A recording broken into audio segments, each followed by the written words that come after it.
వెనకబడ్డ మహబూబ్ నగర్ జిల్లాని అభివృద్ధి చేసుకోకపోతే చరిత్ర తనను క్షమించదు అన్నారు సీఎం రేవంత్ రెడ్డి. తమ జిల్లా అభివృద్ధిని ఎవరూ అడ్డుకోకూడదు అన్నారు.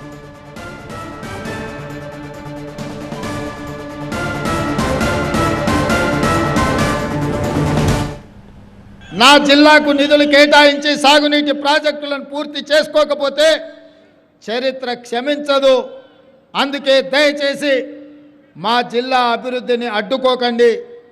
నా మీద రాజకీయంగా కోపం ఉంటే ఇంకొక రకంగా మీ రాజకీయ కక్షను సాధించండి తప్ప నా జిల్లాని అభివృద్ధి చేసుకునే క్రమంలో నిధుల కేటాయింపు విషయంలో మీరు అడ్డుపడితే ఈ జిల్లా క్షమించదు.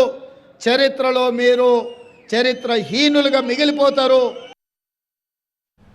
మహబూబ్ నగర్ ప్రజలు ఎంపీగా అవకాశం ఇవ్వడం వల్లే కేసీఆర్ రాజకీయంగా నిలదొక్కున్నారని అన్నారు సీఎం రేవంత్.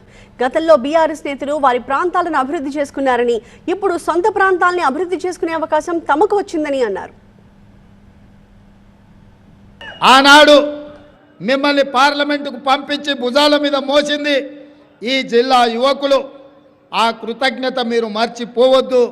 ఇవాళ రాజకీయంగా మీరు మనుగడ సాధించింది తెలంగాణ రాష్ట్ర సాధనలో మీరు ఉన్నారని చెప్పుకోవడానికి ఈ జిల్లానే అవకాశం ఇచ్చింది. ఈ జిల్లా ప్రజలు అవకాశం ఇచ్చినందుకే మీరు తెలంగాణ రాష్ట్రానికి 2 సార్లు ముఖ్యమంత్రి అయినరన్న సంగతి మర్చిపోవద్దు. మీ ప్రాంతానికి నిధులు తీసుకెళ్ళినా, మీ నియోజకవర్గాలు అభివృద్ధి చేసుకున్నా ఏనాడు కూడా మేము మీ మీద పడి ఏడవలేదు. వాళ్ళకు అవకాశం వచ్చింది, వాళ్ళ ప్రాంతాన్ని చేసుకున్నారని మాకు బాధ అయినా కూడా మేము ఓర్చుకున్నాం. ఇవాళ మాకు ఒక అవకాశం వచ్చింది. 12 మంది శాసనసభ్యులను ఇచ్చిండ్రు. మరి 12 మంది శాసనసభ్యుల్ని, ఒక పార్లమెంటుని, అదేవిధంగా తెలంగాణ రాష్ట్రానికి ముఖ్యమంత్రిని జిల్లా ఆశీర్వదిస్తే ఈ బాధ్యత నెరవేర్చాల్సిన బాధ్యత మా మీద లేదా? ఎవరైనా పాలమూరు అభివృద్ధిని అడ్డుకోవడానికి కుట్రలు చేస్తే ఊరుకోను అన్నారు సీఎం రేవంత్. వారిపై ప్రజలు తిరగబడతారన్నారు. అధికారులను పరిగెత్తించి మన జిల్లా అభివృద్ధి పదం వైపు నడిపించే విధంగా చర్యలు తీసుకుంటున్నా. మీ ఆశీర్వాదం ఉండాలి, మీరు అండగా నిలబడాలి.